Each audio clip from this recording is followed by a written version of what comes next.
by RCR Recording Studio. DJ Om Prakash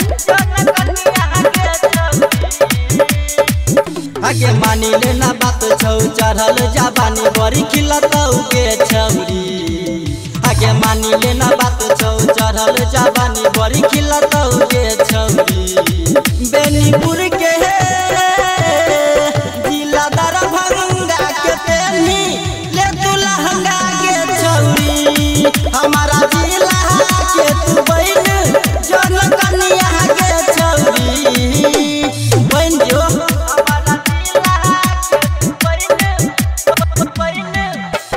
DJ Om Prakash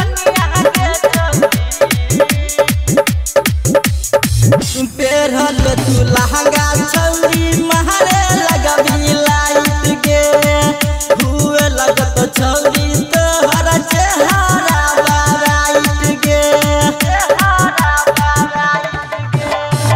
पेरहबी जे लहंगा छौरी महरे लगबी light के हुए लगत छौरी तोहर चेहरा बराइट के। सिंगराही के देबो के नथनिया के छौरी।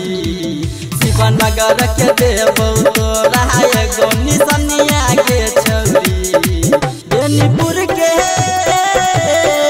जिला दरभंगा के पेन्ही ले तू लहंगा के छौरी। हमारा जिला के तू बहन जन कन्या के छौरी। बहन जो